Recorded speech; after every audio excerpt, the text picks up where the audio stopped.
What's going on, folks? Paul Sinopiatis here with Strathclyde Engraving, beginning another project for a good client.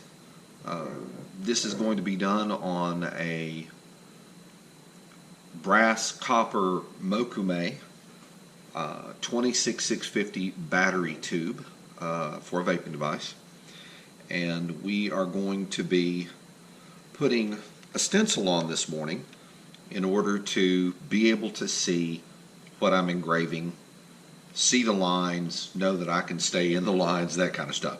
So this is something that's common to every engraver. It's something that pretty much everybody does. Now there are very, very talented master engravers out there. Sam Alfano is one of them, who can, use transfer wax, which is basically beeswax and tallow, and he can use it to put a design on a piece. He'll put the wax on it, and then he'll actually sketch out the design. This is the transfer wax. If you're getting into engraving, I highly recommend that that you get this product. Hopefully I'm getting this on the camera so that you can see it. But it's a product that is invaluable to any engraver, somebody who's coming up. Trust me, you need this stuff. So this is the pattern that we're going to be putting on. So there's a process that goes with this, and I'll explain this to you. Now, I've gone through 3 or 4 different methodologies on how to put a transfer on a piece that you're going to be doing work on. And I've had some success with various methods, but this method is usually pretty foolproof for me. So the first step in this process is I have engraved an outline on this tube that shows me what area of this tube will be exposed by the mod or vaping device, as it is an exposed tube design. It's a design aesthetic. Once that's done, then I come back with a paper towel, got some alcohol on it, and what I'm trying to do here is just remove any body oils that I possibly can, because we want the design to adhere properly. We want it to be as clear as possible, and this is just part of the process. Now, I can't claim credit for this. Another engraver introduced me to this process, and ever since then it's basically what I have been using. So we've got our piece cleaned with alcohol. We're going to give that just a few seconds to dry.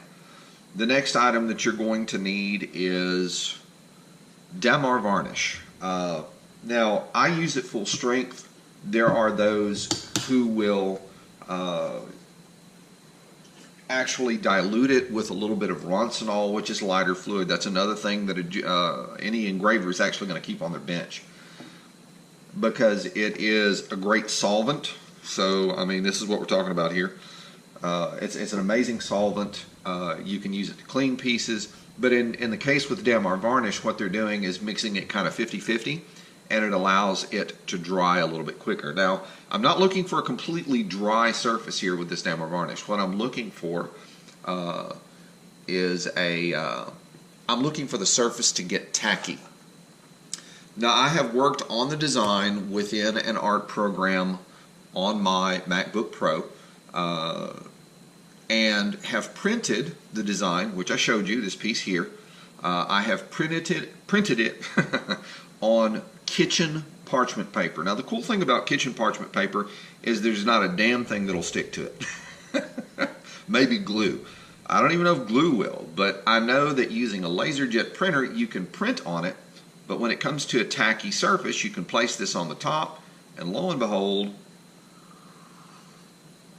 I'm getting a sip of coffee here since it's early in the morning. Lo and behold, it will actually come off. So what I'm going to try to do now is I'm just going to kind of take a look at how I want to orient this piece. Now, right here in the center of the piece, I do have sort of a little mark. And what I'm going to do is I'm going to bring my other light over here, and I want to use a small, like a little Marks a Lot technical Sharpie kind of thing, tech liner. This one's made by Alvin. I'll turn around here and make sure it's writing. And here in the center of the piece, I've got a small, lightly scribed X showing me the center of the design. So what I'm going to do now is I'm going to come back in, being careful, not to touch anything, and I'm going to put a small dot right there in that center area. And that is only for me to have a visual reference to this piece and how I want to orient it. Now it'll probably smear a little bit with the Damar varnish, but I'm not really going to worry about it at that point. I've kind of got an idea exactly where my center piece is, just kind of judging. So let's see here.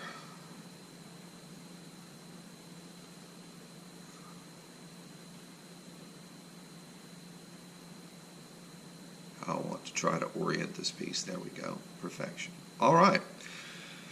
So now that I've seen that, now it's actually time to go on ahead and apply the varnish. Now, this is done with a Q-tip or a cotton swab. We call Q-tip is a brand here in the United States, so perhaps cotton swab would be better. Now, since this design actually wraps all the way around the piece, I have to, and right now it's it's kind of tough for you to see it because I'm actually rotating it away from the camera. But if you'll give me a moment, what I'm going to do is I'm going to dip my Q-tip in the Damar varnish. I'm going to remove any excess, and I'm just going to begin to ensure that I put this Damar varnish on here, and I've got to cover this entire area. I've got to make sure this entire area is covered, coated, however you want to call it. Grabbing a little bit more varnish here and going back at it. And remember, folks, you're not looking for my aspiring engravers, for folks who are watching me and trying to pick up some tips, keep in mind that this is not about how thick can I put this on there. It's about, all I need is a nice thin coat of this varnish on the piece, but I need it to cover the entire area that I have scribed on this piece. So it looks like I've got the coverage that I need on this. And now what we're going to do is just sit a little minute or two and discard the cotton swab, set the Damar varnish aside. And forgive me for sniffing, folks. I've been dealing with a sinus infection now for too long. So if you hear me do that during the video, please forgive me. All right. So what we're looking for is this Damar varnish to dry to where it's kind of like you put your finger on it, and when you lift your finger up, it's not wet, it's tacky. So we're going to give this just a minute to dry. Now, once this stencil has been placed, it's printed with a laser jet, it's placed down onto the design, you've got to hold it in place. Because if you don't, and you start using a burnishing tool, I'm using a little piece of an antler tine from a white-tailed deer that I have filed and polished kind of like the bottom of it smooth. I've got kind of a half-round shape, flat half-round shape. I'll go back and forth, and what this will do is it will force the ink that is on the parchment, or actually the toner, it'll force it onto this piece. It will stick to the Damar varnish. So we're starting to get tacky here, and that's what we're looking for. I'm going to let it go for just a little bit more because not all of my areas are completely tacky. The ones there on the side are. Yeah, we're getting there. All right, I would say that we are ready to go because that's nice and tacky. Now I know where my center line is. I looked at it a moment ago just to try to get a feel for it. And what I'm going to do now is I am going to bring this piece down onto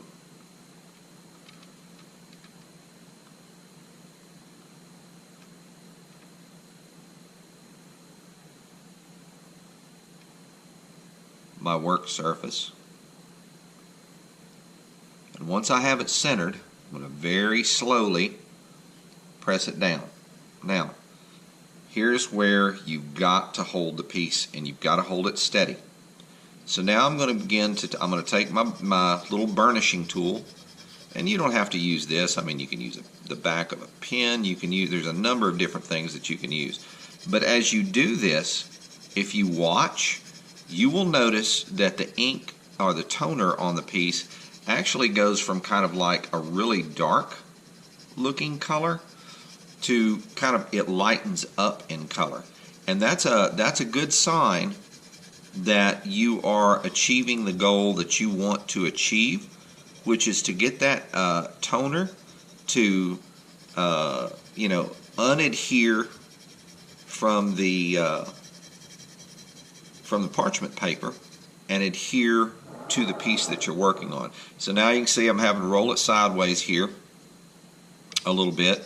After I remove this, if I don't like the placement, then what I can do is use a little bit of acetone on the piece.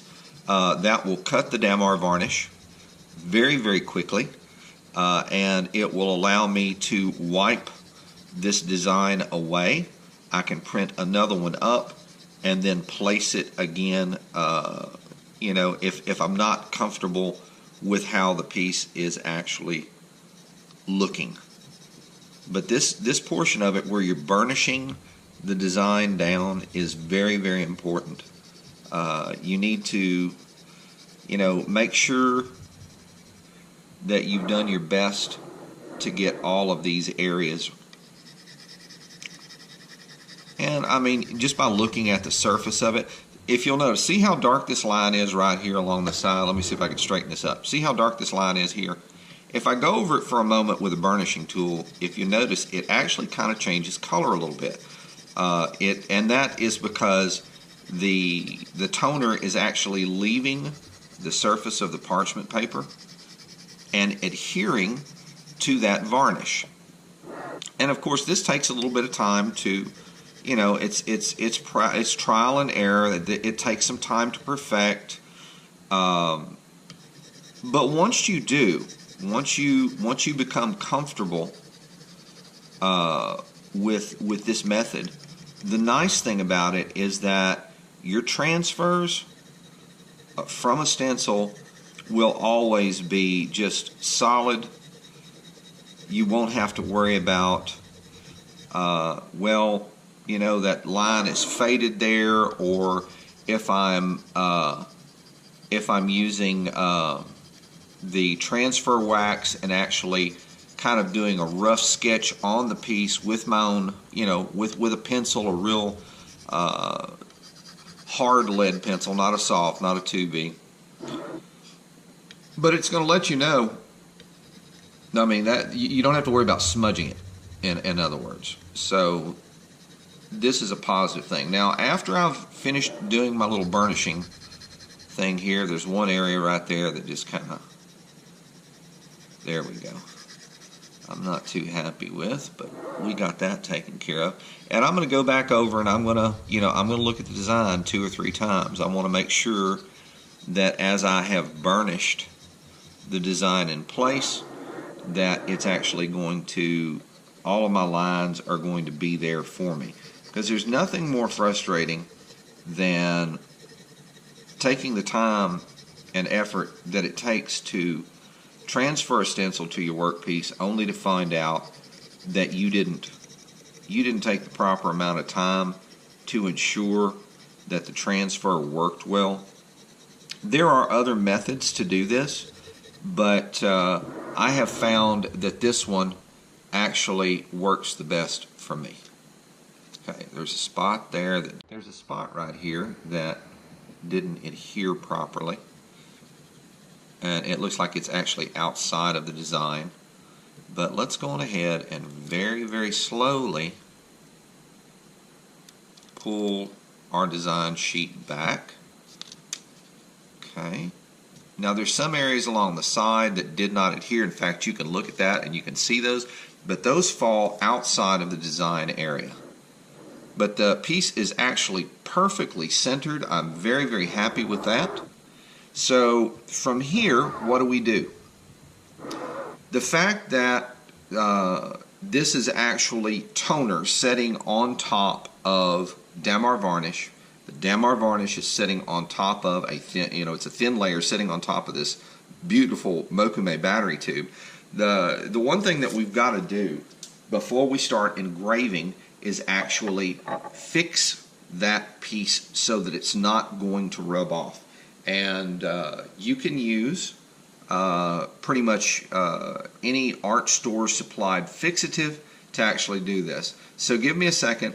I'm going to grab that can and I'm going to come back and show you how that process, what I'm using and the process by which I do it. So give me just a moment, folks. I'll come right back. All right, back. I wanted to show you. I didn't feel like I needed to show you me spraying it, but what I'm going to do, let me move this aside. This is the fixative that I use. It's a Grumbacher final fixative. It's the same stuff that you can use for pastels, charcoal, and pencil drawings, but I'm using a matte finish, and that's very, very important. Do not get a gloss finish, because under the scope, I have a ring of LED lights. It's made by a company called Bonnie Doon.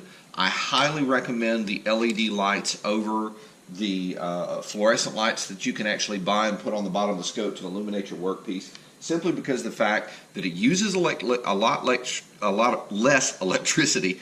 It will last you longer, and you get a cleaner, brighter, whiter light, and that's really, really important. In fact, my bench light is LED. I used fluorescent lights for years when I was a goldsmith. So here is the piece again, and the fixative has been sprayed on it. So at this point, we're just kind of waiting for the fixative to dry. Now you can see the design. In fact, what I'm going to do, the area of the open tube area comes down here, rolls around, comes back up. Now we're going to have some open area here on the top. We're going to have some open area here on the top. That's just part of the design. There's not a whole heck of a lot I could do about it. If I tried to make the design larger, I would lose so much of the edge detail that it really, really, really wouldn't pop. What I want to try to do is focus everybody's eyes here on the piece. And this is actually the dead center of that whole area that you see that's going to be opened, that we've already engraved a small line around. So we're at the point now where we're just going to let this dry for a little while. I usually let it dry for 30 to 45 minutes, and then I'll come back and check the surface of it. If I find the surface is still tacky, I'm going to let it dry for a little bit longer. But this is ready to start engraving. So we're going to give this some time to dry, and then we're going to come back to it, and we're going to start cutting our lines, getting our major line work down, and we're going to talk about where I'm actually going to cut on the design, that sort of thing. So give me a moment, let's let this dry, and I'll come right back once it is.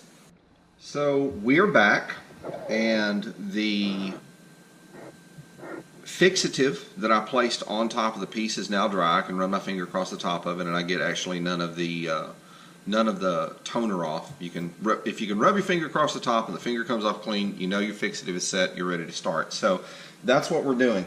The Graver Mach AT is fired up. I'm working at a little over 3,300 strokes per minute at a pressure of just over 20 pounds. I think I may actually reset my graver right quick, and that way it's not hitting too hard.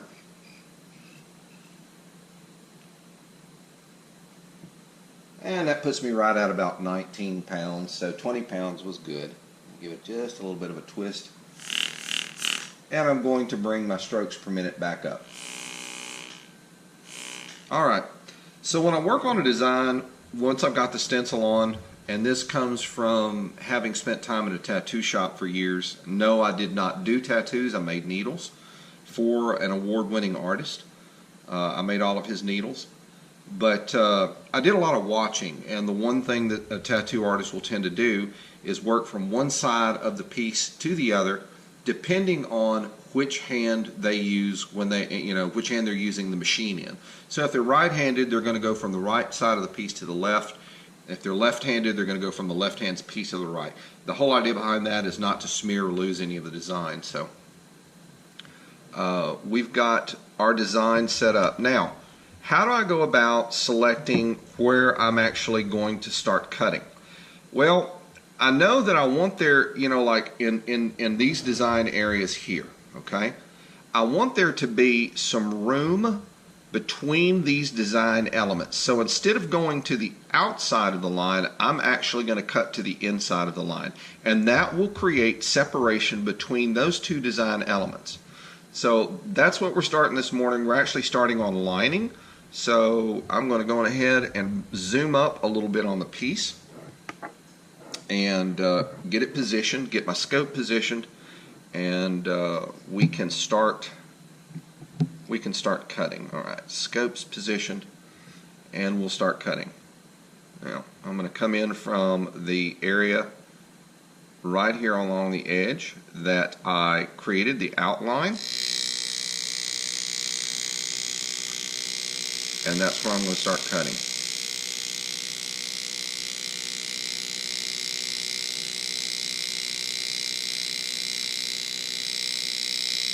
Now, in doing your line work on a battery tube, which is unlike a flat surface, you constantly end up having to change the angle of your graver so that your line width and depth will remain as close to the same as possible.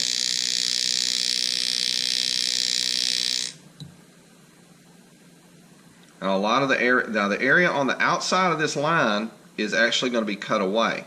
So I'm not really worried about if I cut into the line on the outside. The thing that I'm worried about is how smooth is that line going to be on the inside. Now, because I've cut a certain amount, I'm going to have to roll it a little bit so that I can get to other areas of the design effectively.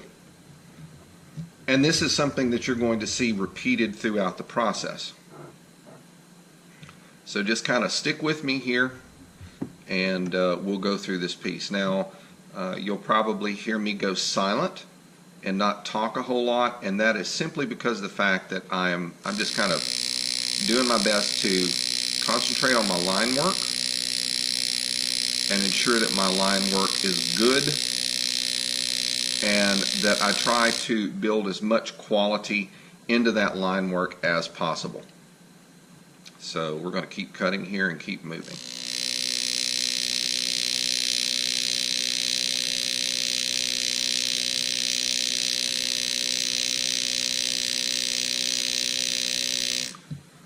Metal rolls up in front of the graver as you cut, so if you get to a point to where you cannot see what you're cutting, then the best thing to do is to go back, flip that metal out, get back to the point that you were,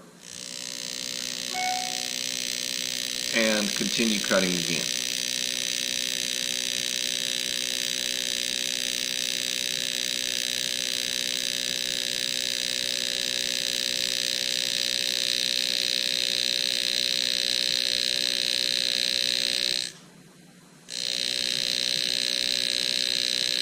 Come into a corner, go to the edge, and pick out.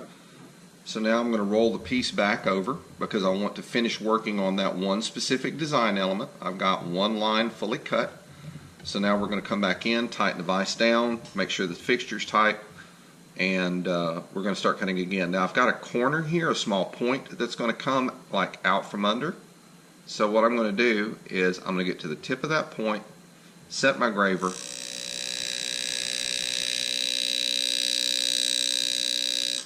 and cut it back and out to the outline. Now I can come back in, put my graver at that same point,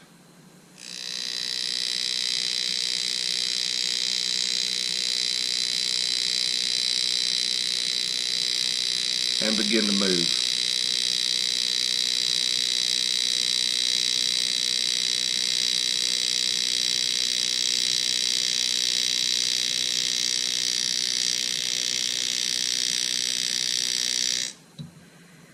Alright, let's give this a little twist. And the cool thing about it, using the fixture that I use, I mean, although it, it does take a little bit more time, I know I've got the piece secure in the fixture.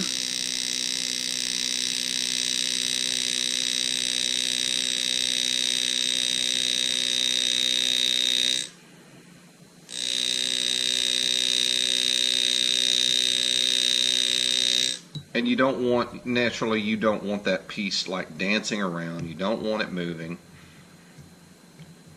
Now, they do make these C-clamps that will allow you to rotate the piece. I've seen them, but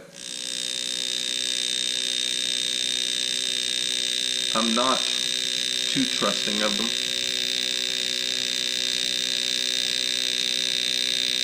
I think I'd rather take a little bit more time. Alright, pick out. Now, we've got our corner cut, and what I'm going to do right now is come back in and take care of the flat line area on this. Now, instead of actually starting my graver right in the corner on this, what I'm going to do is actually start away from the corner on one side. Just by a little distance, not a whole lot.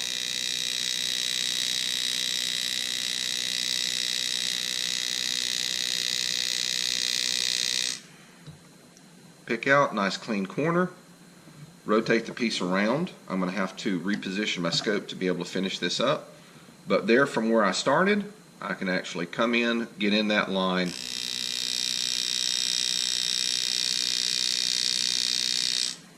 and then take that line back in the corner. So we've got one area of the design element cut, and that's basically what you end up doing for the first,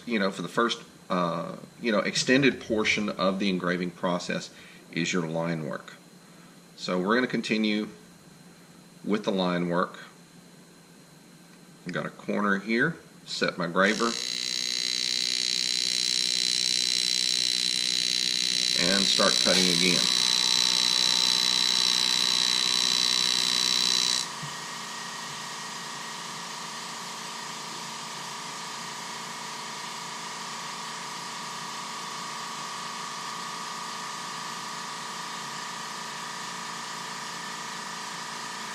Okay.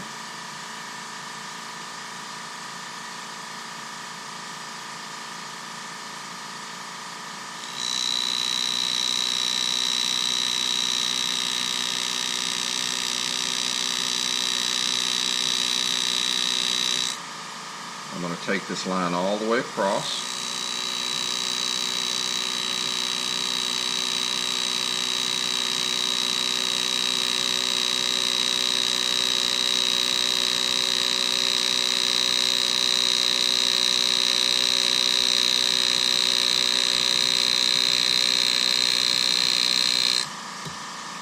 Now, based on design, the area, that line that I just cut, all of that's actually going to be removed. It's not actually part of the design of the piece, but it's of no mean consequence. Pull this piece back towards me, reposition my scope, and come up and get the actual design element of that taken care of.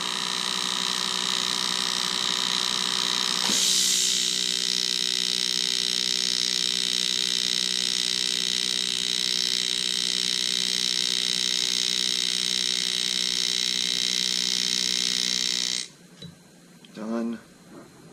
Now, longer piece here. This actually is part of the, I've got an open area here, a negative area here, so all of this that you see is actually design element. So I'm going to start back here at the corner and start working. Now, one of the other things that most people will ask is, like, how do you do your corners? How do you make curves? The hand holding the graver or the handpiece, the pneumatic handpiece, has to remain pretty much still. you lock your wrist. To get your curve, you actually turn the fixture, and the fixture is designed to spin so that you can do this.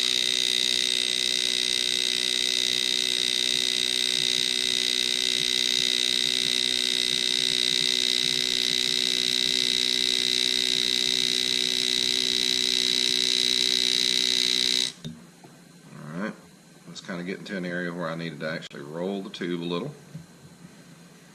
I'm going to get back into it.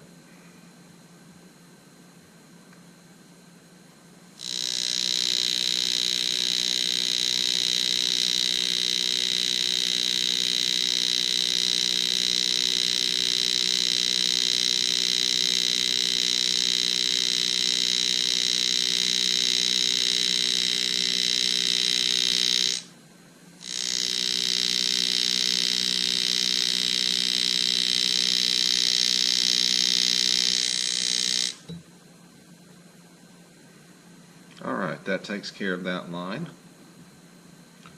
Let's see. We're going to start back here at the corner where we had originally placed our graver. Go tip in first.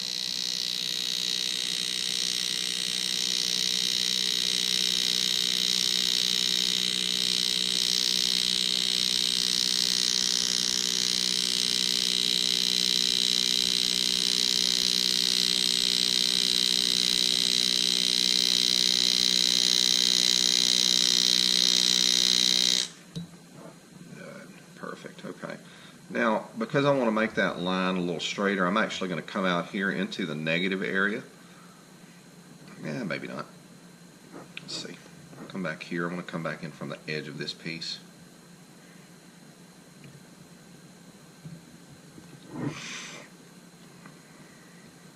So, once again, set the tip of your graver. Make sure you focus your scope. If you're using a scope, which I highly recommend to anybody who's going to start engraving, if you're going to invest, invest in a good set of tools. Because you could be the best engraver in the world and have shitty equipment, pardon my language, and your equipment will fail you. In Greece we have a saying, which means basically the tools make the master.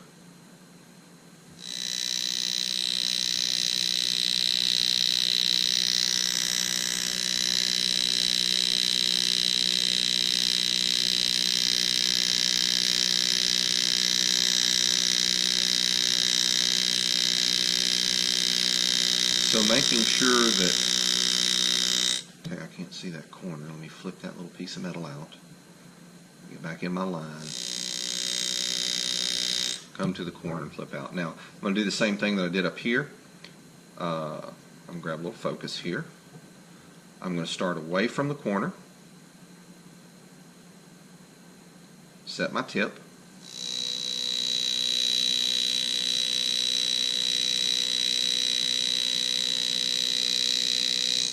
Cut to the corner that I've created, pick out, come back from the other side,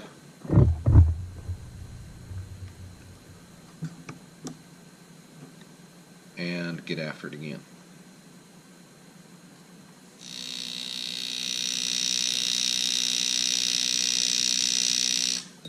Done. Alright, super. So this is basically what line work is about. It's a longer process. Needless to say, it takes some time to do. But your line work is what actually makes the piece what it is. It makes it amazing. So if you take time with your line work is good, then the nice thing about it is you can always rest assured that you're going to get a good final result. So tip in, give it a little bit of twist so I can get to the angle that I need.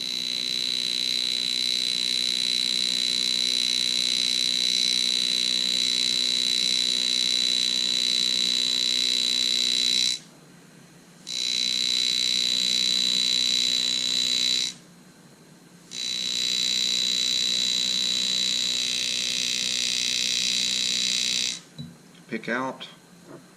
I'm going to rotate the piece a little.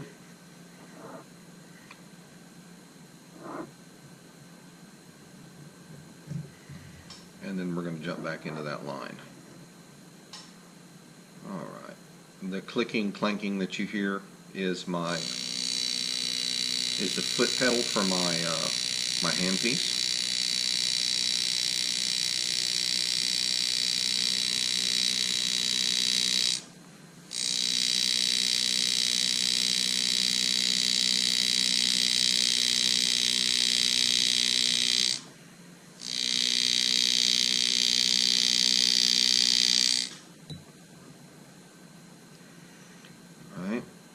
We're going to rotate back a little, and this is, this rotation, the constant rotation of the fixture is one of the things that makes doing these battery tubes a little slower.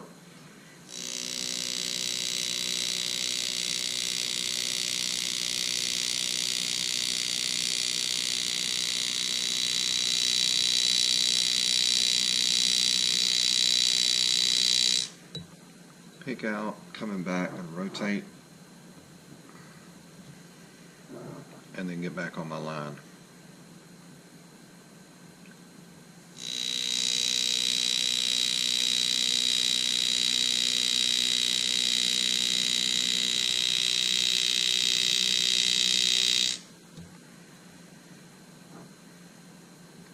All right. Let me scoot this up. I'm going to lean it back towards me a little bit, which will bring that area closer to the top dead center. A little bit more. Scoot it up.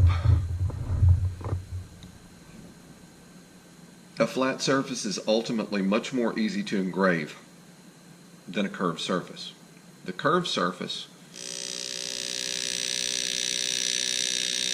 the one thing that you have to constantly be careful of is the angle at which you're cutting, okay?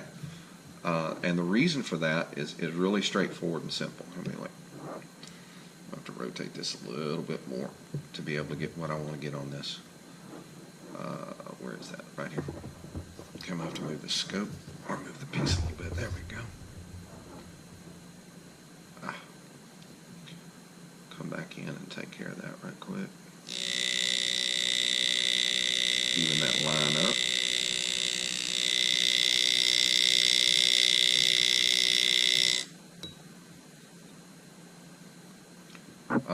Right, and then I'm ready to come back in and start cutting this area. So what I'm going to do is rotate the piece backwards, get back to that corner, need to reposition the scope.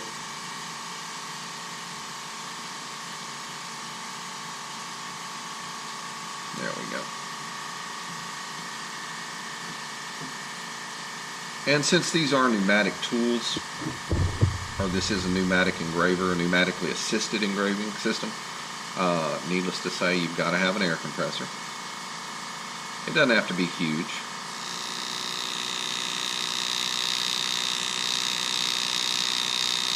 The one I use, I think, has like a 5-gallon tank.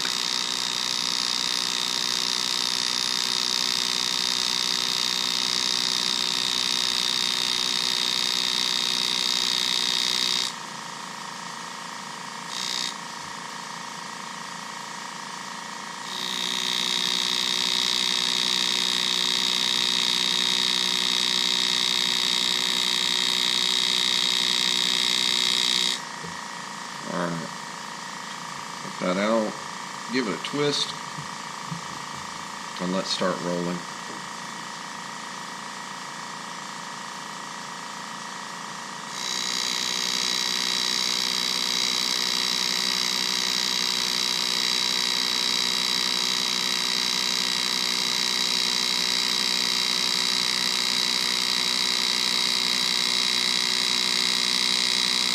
Get to a spot to where it's moving, where that curl of metal is actually blocking my view. I'm going to rotate again, and hopefully from this position I'll be able to finish out this one line all the way down to the end.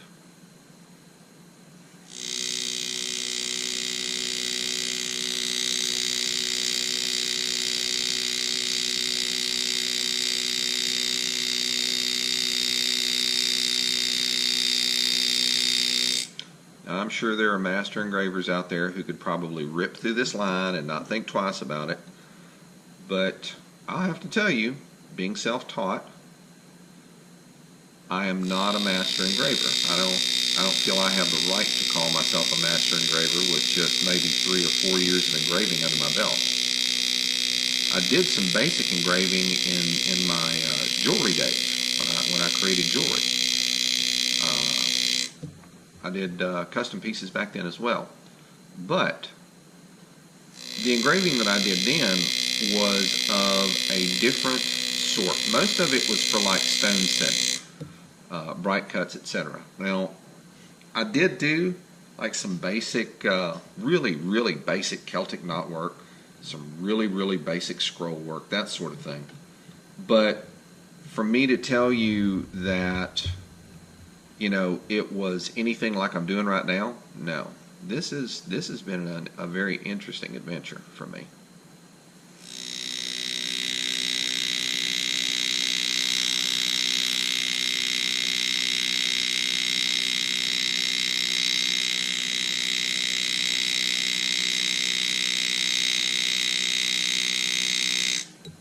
All right, we're going to roll it again.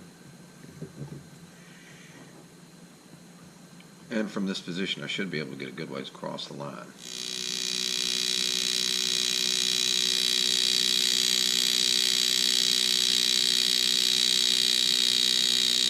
Now, the one thing I do want to explain is that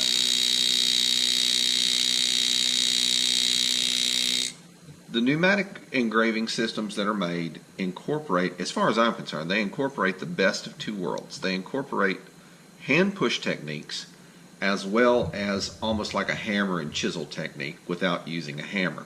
Your hammer's in your handpiece. That's why when you hit the gas pedal, you can get different intensities of strike on the back of this collet here, because that's where it actually hits it. The collet fits into the handpiece, and a little hammer on the inside hits there. So, you can't just put the piece, you know, your graver on the surface of the metal and think that the graver is actually going to move. It'll just sit there in the spot where you put it and vibrate.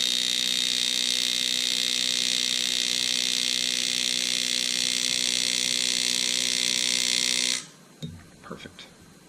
All right, I'm going to roll this just a little bit more because I want to get good access to the base of that line. Once again, we're not going to start in the corner. We're starting outside and away from the corner. Set the tip of the graver.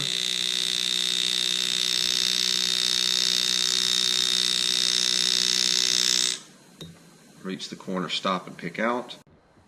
And then come back from the other direction. I'm going to roll that towards the top just a little bit more because I don't like the angle that I'm having to lean my vise over at to access it. After you've done a few battery tubes, the one thing that you'll realize very quickly is that there are certain angles that you just don't want to put your graver at, simply because you'll slip. The surface is curved; it is not flat. So you're constantly especially when you're going, not as much when you're cutting the length of the tube or across it, but when you go across it this way, you constantly have to account for the curve. And it's even more difficult when you consider that you constantly have to adjust for the curvature on the fly. That's another thing that really kind of makes it tough sometimes to do these tubes, but I enjoy doing them. And the vaping mods that have been created from them, some of the modders, the people who actually make the vaping devices within the industry, are just really talented, artistic, clever people. And that's one of the reasons why I enjoy working with them as much as I do.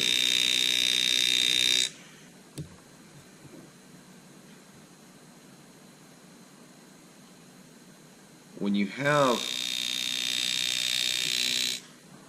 when you have a collaboration of really talented people that get together, can keep a stress-free environment by communicating with one another, great ideas are the result.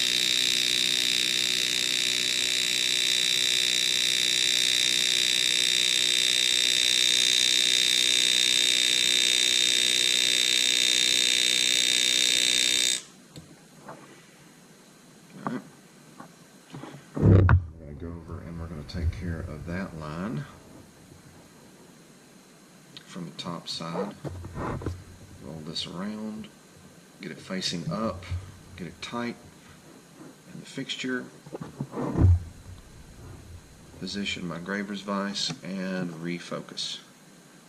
As every time that you lean this piece, twist it this way, twist it that way, you're actually changing the focal length between the lens and your workpiece. If you're working on something that's flat,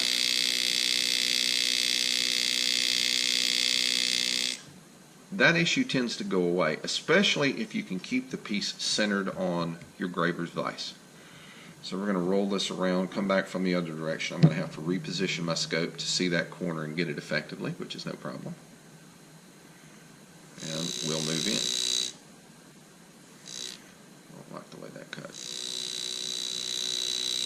There we go. Into the corner, pick out, and done. Alright, and let's see. Take a look at a few other areas here, because like I said, I try to work from one side over.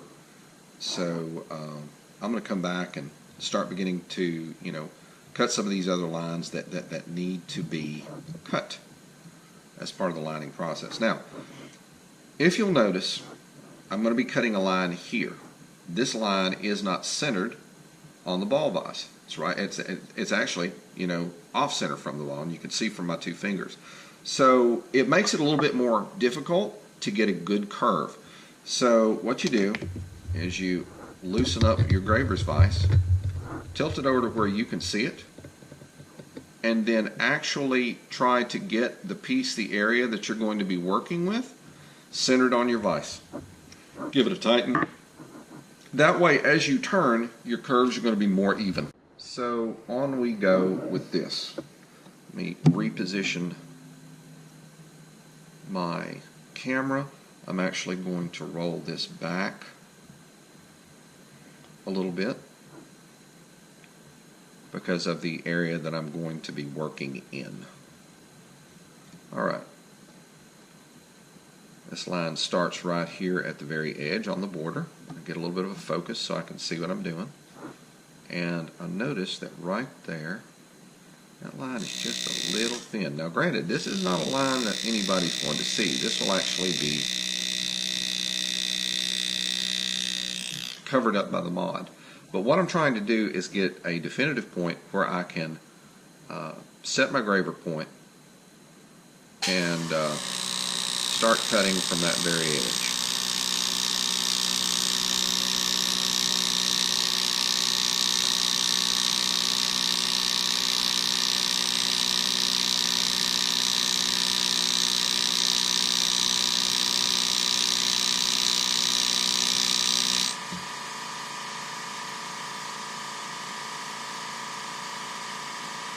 A little more focus there. Back in the spot, and here we go again.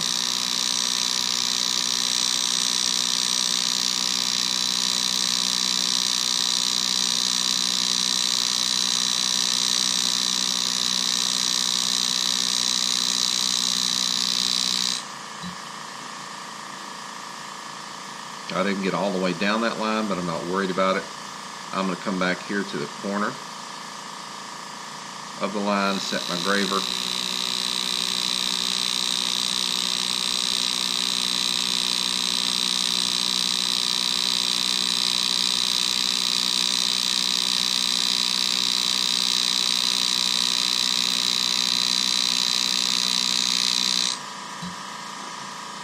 And there we go on that. I'm also going to come in from the opposite side where I created the point, where I started, set my graver tip,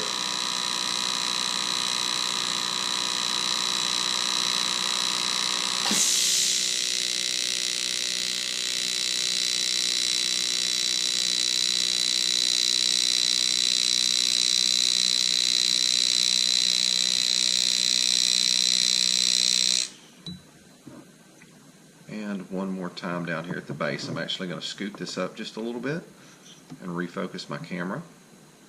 And I'm going to roll the piece just a tad because that piece isn't exactly where I want it to be for me to feel comfortable about actually cutting the metal there. I don't want to create a slip that will eventually cause me problems in the piece. Do I slip? Yes, there are times that I do. But you can minimize that up to an extent by practicing your line work. I say a lot. There we go again. If you're confident with your line work, in other words, you can keep the graver, the cutting face of the graver in place, and you're not got a ton of pressure on it, just enough that you need to actually cut your line.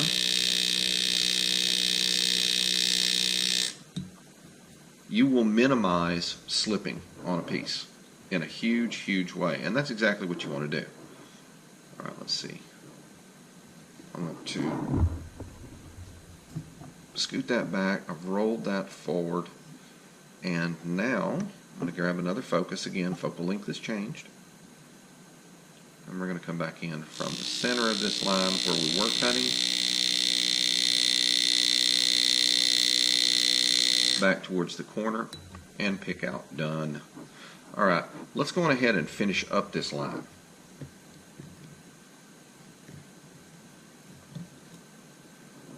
Here we go.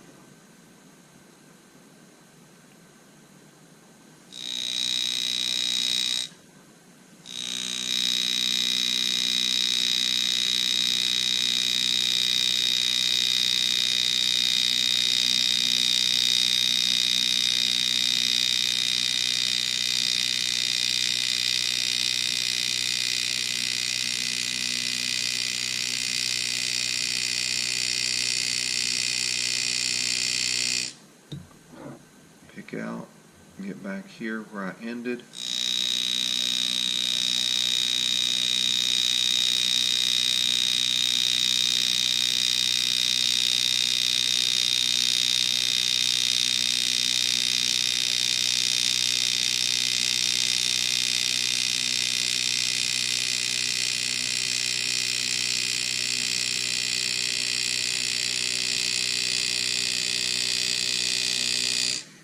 Nice, I was able to go to the corner there. I have to move the piece again to be able to get on the remainder of that design element and cut the line for it. Straighten up my ball vise a little bit and get another focus. And now we're going to sit back into the spot where we finished cutting.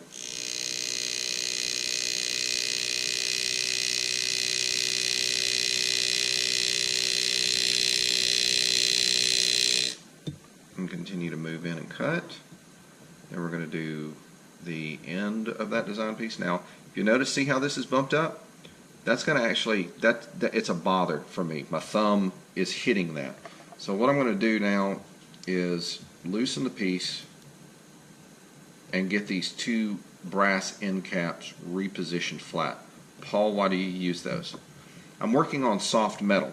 So if I was to like just stick the edge of this on the edge of a tube here and try to hold it that way, I run the risk of actually collapsing the tube because we are talking about brass and copper, and that's what this mokume is comprised of. Under the scope, it's an amazing watch, but being that it is a very soft metal, the point is if you put a tremendous amount of pressure on it, it will bend, and that's not something that you want to do. You want the battery, this tube, to retain its shape, because this will actually house the battery for the vaping mod.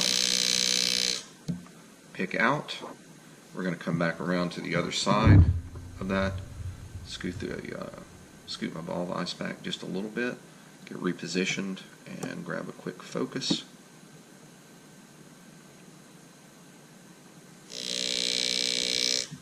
And move across. I don't like the way that light ended.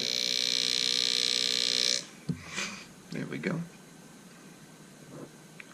Alright, so that's a basic overview of what your line work is actually going to be like as you're doing the design. And I'm going to continue to work across the piece. I won't be filming the entire piece because I don't want to bore everybody to death. But this is basic line work. This is how you do your line work.